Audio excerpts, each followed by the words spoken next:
This video is presented by EA Game Changes. Hello guys and welcome to a brand new video. My name is Evan and I'm the administrator of the Sims community website, and today we are exploring the brand new world that we get with the Sims 4 Get Famous called Del Sol Valley. So Del Sol Valley comes with 3 neighborhoods plus a hidden neighborhood that you get only through the acting career, so you can only access it when it's time to visit the acting venue, where you can perform your acting gigs and do all sorts of interactions that, well, are exclusive to the studio neighborhood. This world isn't fully residential, considering the fact that it only comes with 2 residential neighborhoods and 1 venue neighborhood. Of course, you can turn the venue neighborhood into a residential neighborhood as well, but you know, you can already see the purpose behind each neighborhood, and well, we only have 2 residential neighborhoods with this one. It really reminds me of Magnolia Promenade with the Sims 4 Get to Work, as well as the other neighborhoods that we got with this expansion pack. Del Sol Valley isn't fully meant for living, it's more focused on your Sims getting out there, promoting themselves on the street, getting that fame, reputation, and earning simoleons. But okay, here's the tea. I expected a lot more from Del Sol Valley, but it seems that it just didn't deliver.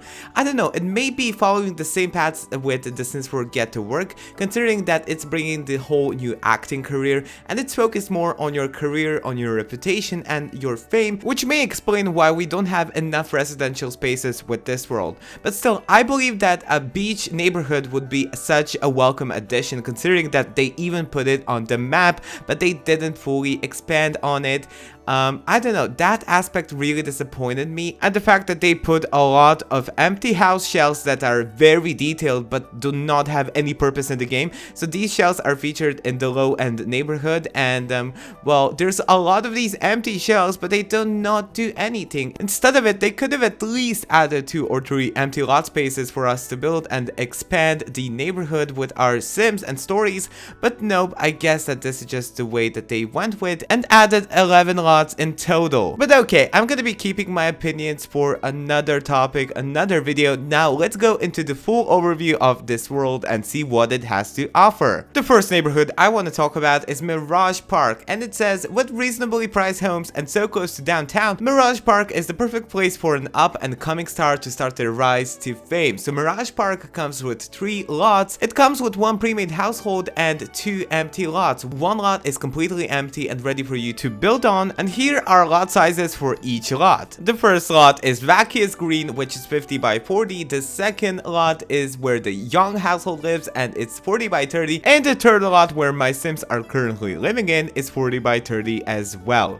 The 50 by 40 lot has a lot of potential for you to build an awesome huge house, or you can always choose to create a cool looking venue at it, because they've also added a lot of shrubbery to it. I don't think they've ever added trees or shrubbery before on an empty lot, so it adds a lot of potential for you to just build upon it. The house across this empty venue is 40 by 30, and you would actually think that the shell next to it is livable because it brings a lot of shrubbery, a lot of detail to it, but nope, it's just decor. And this is what disappointed me the most, because they could have added an actual home next to this lot. They could have added another space for your Sims to live in, another household, but sadly they didn't do that. And the third lot in this neighborhood is actually 40 by 30 as well. I've used my household moved into it because I saw a great opportunity for storytelling, and well, just to showcase how my Sims can rise to fame from a low-end home to an expensive mansion. The neighborhood also comes with a small park where your Sims can hang out. It's mostly a playground for your kids and toddlers, but it serves well as a hangout for everyone and for the entire neighborhood to come and hang out. The neighborhood is filled with empty house shells that you can see over here.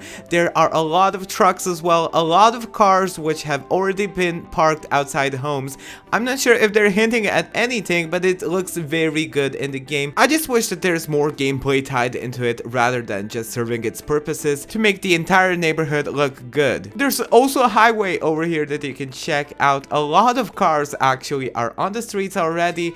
It makes the entire world looks very busy and very active, except a lot of that changes when you approach your neighborhood and see that not a lot of Sims are surrounded around you. But that's okay because this is a low-end neighborhood and you cannot expect a lot of action from it. The second neighborhood is called the Pinnacles, and it's basically for all of those Sims who manage to complete their goals in life. It says, fit for the rich and famous, the Pinnacles boast the most expensive homes in all of Del Sol Valley. If you want to live here, you need to make it big. All of the homes here are very expensive, and all of the households that are currently living at the Pinnacles are very rich. We have the Bailey Moon household who are living on a 50 by 40 lot. We have Chateau Peak, a 64 by 64 area which already features a pre-built home which is really expensive, and the Ward household who is currently living on a 50 by 40 zone. The entire neighborhood is full of hills, valleys, rocks, and shrubbery which I really like. There's a lot of greenery going on, and it really reminds me of the expensive mansions and houses that can be found in Hollywood on the hills. The Del Sol Valley backdrop is so huge. I think it's one of the biggest backdrops we've ever gotten in an expansion pack so far. I gotta say, the decoration and the scenery of this world is beautiful. I just wish that there was more space. There's an active space going on underneath the 50 by 40 lot where the Ward Premium household is living. It's sort of like a private park for your Sims to enjoy the beautiful scenery of Del Sol Valley. It looks gorgeous during sunset as well, and you can also notice the fireworks in the background which pop off occasionally. Also, I gotta say the fact that this neighborhood probably has the best sunset ever. The 64 by 64 house that is already been pre-made has a lot of futuristic details, from dream pods to glowing staircases and fences. There's a lot with this pre-made house, but you know, considering it's a 64 by 64 lot, it has a lot of potential, so just be free to bulldoze it and start over. Okay, why am I showcasing this area during the night? Much better. This lot area is gonna allow you to go crazy with any lot that you might think of. It doesn't matter if it's a residential lot or just a simple venue, you can go crazy with it however you want. Okay, now let's take that ding sound effect back, because I took the Bailey Moon's household home very late during the night, but that's okay because you get to see the entire overview of the entire home and the scenery around it. There's a lot of details about this home that I really like, such as the wine room and the pool, which is gorgeously done, and it just fits well with the entire terrain of this home. And the last lot that is featured in this neighborhood is the house that is actually in property of the Ward household. One thing that I noticed about this is that there are gonna be crazy fans if you are playing with the Ward household, so they're gonna be waiting in front of your home, which I find very crazy. But I also respect the fact that they are respecting your privacy and are not barging into your home. If you plan to start from scratch and build on this 50 by 40 lot area, then also take in consideration the sightseeing area, which is a part of the neighborhood. The third neighborhood in Del Sol Valley is Starlight Boulevard. When it comes to nightlife, Starlight Boulevard cannot be beat, where only the most famous Sims have access to the most exclusive nightclub in the town. It is where the who's who of the industry come to show off. This neighborhood is very unique compared to the previous neighborhoods, considering the fact that it focuses more on the venues, on the nightlife, and just having more celebrity Sims around it. With Starlight Boulevard, there are 5 venues. You get a museum, you get a gym, you get 2 lounges, and you also get a national park. Here are the venues that you get with it. So you get the Orchid A Go-Go, a 30 by 30 lounge, Pictorial Fitness, a 30 by 30 gym, the Mirage Park National Park, which is a 20 by 20 lot, Studio PBP, which is a 40 by 30 lounge, and the Plump Up Pictures Museum, which is a 40 by 30 museum. And this is Starlight Boulevard in action. It has a lot of billboards, a lot of scenery in the background, a lot of parking lot spaces, a lot of cars, definitely, which we cannot play with. But yeah, it's very well connected with the actual venues that we get with this neighborhood, and there's a lot of pathways for your Sims to walk around. There's a lot of unique buildings that you can see in the backdrop that we cannot access to, but they look definitely interesting.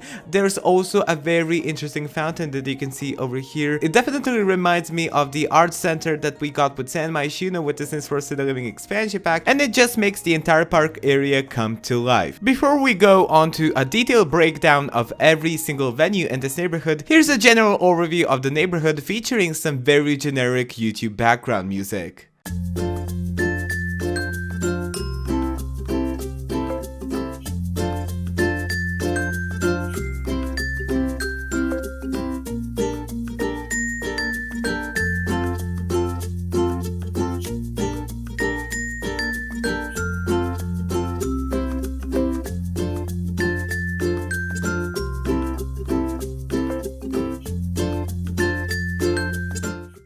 There's a reason why this neighborhood is called Starlight Boulevard, and that's because this entire boulevard is covered in stars. I know, right? Crazy! You can choose to view these stars, you can choose to deface them, or you can place your own once you earn them. If you don't like the placement of these tiles, you can always just click on them, move them in your inventory, and place them somewhere else. You can also spot a lot of celebrities walking around Starlight Boulevard, and one of them is even Baby Ariel, who is featured in this game. So they are NPC walkbys that you can ask for autographs, you can ask to take pictures of them, or you can just ask to hug them, you know, just regular interactions with celebrities. Okay, so here's the Plum Bob Pictures museum venue, which is 40 by 30, and it has 3 stories, which only one of them is fully built on. So you can see that it has this crashed alien spaceship over here, and it looks really cool. It also has this green screen in the background, and the entire scene, well, of this museum kind of focuses on making movies and the history of movies and stuff like that. The Mirage Park is a national 20 by 20 park that doesn't feature anything revolutionary. It's just like any other park that we've got in The Sims 4. During my playtime, I mostly use this park to just break through in my career, play with the guitar, and just start getting famous. Of course, you can use any other locations in the neighborhood to play with the guitar, or just start performing your acting scenes to get those fame points and attract other people. Next up is Studio PvP, a very exclusive lounge in Del Sol Valley, which requires your sim to have at least 3 stars of fame in order to access it and enter it.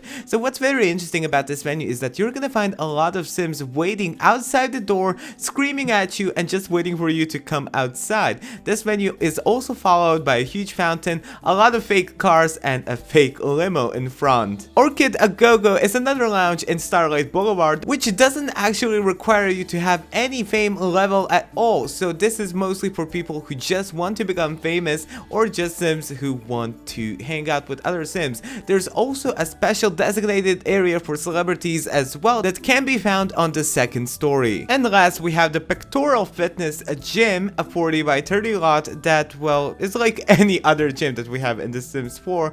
I mean, it does look very neat with the pool and everything, but other than that, it's very similar to the previous gyms that we've had, with a small addition of paparazzis being able to follow you and watch every step you take. Literally. And the last part of the Del Sol Valley world is the studio neighborhood that you can only access through the acting career. After joining the acting career, passing through the auditions, and selecting your gig, you're gonna be able to join your sim and control their adventure at the studio lot. So this is what the studio neighborhood looks like. It has a lot of residential lots in the backdrop. You cannot actually live in it, and it only has one huge venue, which I assume is 64 by 64. I'm not sure how you can edit it, but I'm pretty sure that it functions similarly to hospitals and the science facility that we got with the Sims 4 Get to Work. You can also notice a huge amount of props being placed outside, movie vehicles, and also huge buildings in the background. Well, that's all the groundbreaking footage I have about Del Sol Valley that comes with the Sims 4 Get Famous expansion pack. Please let me know what you think about Del Sol Valley. Please let me know about your honest opinions about it, because I really want to know